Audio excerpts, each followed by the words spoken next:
Selamat pagi.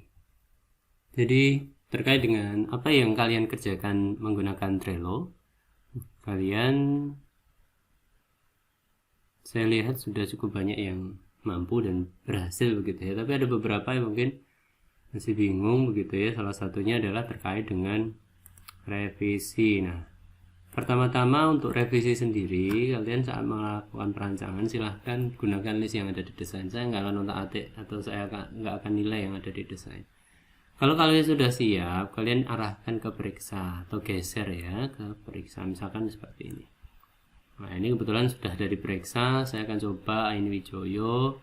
Nah, di sana untuk penamaan attachment sebaiknya saat kalian unggah file itu menggunakan judul yang bagus yang sesuai, sehingga saya yang memeriksa juga tidak kebingungan. Salah satunya adalah dengan menggunakan tugas UI revisi 1 misalkan itu yang pertama, atau tugas UI, kemudian tugas UI revisi 1, tugas UI revisi 2 dan sebagainya. Jangan menggunakan penamaan file yang curhat begitu ya, kayak misalkan insya Allah fix misalkan, atau fix BGT gitu. Siapa yang tahu kan? Nah, Anda terlalu personal begitu ya menggunakan penamaan, dan itu nggak profesional. Kalau dengan saya nggak ada masalah, tapi saat Anda besok mau bekerja melakukan revisi-revisi itu pastikan nama-namanya netral dan tidak mengundang persepsi yang buruk begitu ya bagi kalian. Nah, contohnya tadi nama yang sudah saya sebutkan di awal. Nah, di sini kalian mungkin yang pertama mungkin si Aini ini sudah melakukan upload kemarin. Oke, saya rasa ini sudah mendapatkan beberapa revisi. Saya lihat di sini literasi pertama. Artinya dia sudah mendapatkan inputan dari saya. Kemudian catatan saya kaitannya dengan checklist literasi pertama belum ada tombol hentikan. Nah, di sini dia telah buat tombol hentikan untuk melengkapi revisi yang telah dilakukan sebelumnya. Termasuk juga di dalam frame yang sudah dia buat. Di sini telah memperhatikan catatan saya yang ada di list backlog ini ya. Saya rasa sudah lihat di backlog itu ada catatan update. Nah, di sana ada catatan antisipasi jika listnya itu melebihi 3 atau 10 ya, sampai 10 lab. Gimana caranya? Itu sudah mengantisipasi itu. Dan dia mendapatkan input atau perbaikan, saran perbaikan, yaitu ada tombol hentikan. Nah, di tombol hentikan sendiri ya seperti yang kalian lihat di sana itu sudah ditambahkan. Saat itu nanti ada kasus ya di situ mungkin membuat frame itu tanpa melakukan skenario. Ini skenario-nya sudah jalan, ada lab, ada pause, ada hentikan. Ada beberapa yang mengefisienkan itu dengan menaruh tombol hentikan itu setelah dipencet yang namanya tombol jeda tadi. Saat itu tombol jeda dipencet, nanti akan ada tampilan di layar bahwa waktunya itu sudah terjeda, dan di situ ada tombol hentikan untuk melakukan aktivitas atau action hentikan.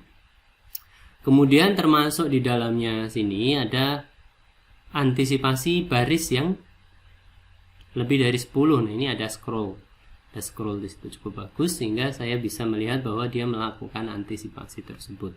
Ada close button yang sudah disiapkan sendiri di tiap halaman sehingga saat dia mau keluar kapanpun tidak akan ada masalah, dan dia sudah antisipasi layar keluarnya di situ. Nah, catatannya adalah mungkin kalian sudah dapat catatan saya, biasanya ada caption di atas dari list hasil rekaman kan. Nah, di sini belum ada, jadi itu nanti akan mendapatkan catatan dari pengguna. Kebetulan roleplaynya adalah saya. Nah, ini akan mendapatkan catatan iterasi kedua, di mana checklistnya akan tersedia di situ ya, iterasi 2. Nah, di sana akan ada catatan, yaitu apa? Ya, tadi adalah adanya caption untuk hasil rekaman waktu gitu ya. Itu belum ada tadi, sehingga pengguna hanya mempersepsikan bahwa ini labnya, ini apa gitu kan. Nah, ini juga belum mendapatkan, bahkan urutannya pun kebalik. Jadi pengguna saat membaca begitu ya, yang ada di hasil rekaman itu biasanya adalah lab pertama, berapa waktu yang dia selesaikan di lab pertama, lab kedua seperti apa, lab ketiga seperti apa. Kemudian di sana akan ada ini artinya kebalik nih, siapa namanya, si Mbak ini. Jadi di sini mohon maaf kalau kalian mau membuat desain silahkan kasih identitas juga ya di kertasnya. Kemudian dari situ nanti ya tentunya saya langsung bisa mengidentifikasikan. Kemudian Anda balik lagi tadi pembahasan saya bahwa ini kebalik ya. Jadi ada bahkan di sini hitungannya sendiri untuk waktu total itu ada di kanan, biasanya demikian. Nah, maka perlu ada catatan lain yaitu hasil, di mana hasil ini kemungkinan besar karena dijeda. Nah, karena sudah dijeda ada hasil, sedangkan itu belum hasil ya, itu masih waktu jeda, artinya waktu yang dihentikan sementara. Sedang saat itu dihentikan total, nanti akan ada hasilnya itu tampil. Jadi ada satu tampilan lagi saat sudah dihentikan. Kemudian ada tombol misalkan reset ya di sana ya. Ini kebetulan layarnya ini karena sudah di pause, dia langsung bisa reset gitu ya. Nah, ini bahaya juga. Kenapa? Karena harusnya di layar ini dia harusnya ada tombol hentikan, setelah hentikan baru di reset. Nanti ada accidentally klik ke reset, nanti hilang semua padahal itu belum berhenti, dan itu kasus atau alur yang tidak seharusnya ada. Kemudian saat itu dipencet tombol X atau keluar, nanti akan ada informasi apakah Anda mau keluar ya atau tidak.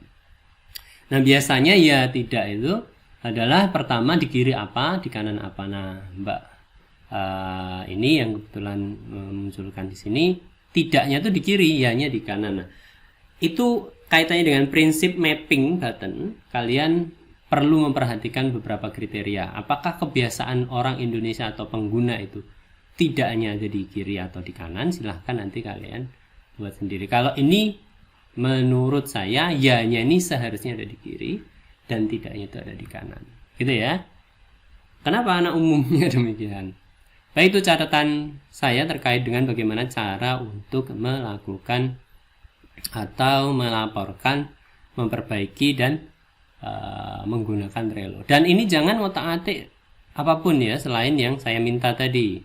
Jangan sampai kalian merusak ya hasil kerjaan kalian sendiri atau hasil kerjaan temannya, karena itu akan ya kurang lebih merepotkan gitu ya. Nanti kalau ada yang ketahuan seperti itu tidak mengkonfirmasi ke saya, ya saya anggap sebagai tindakan merugikan.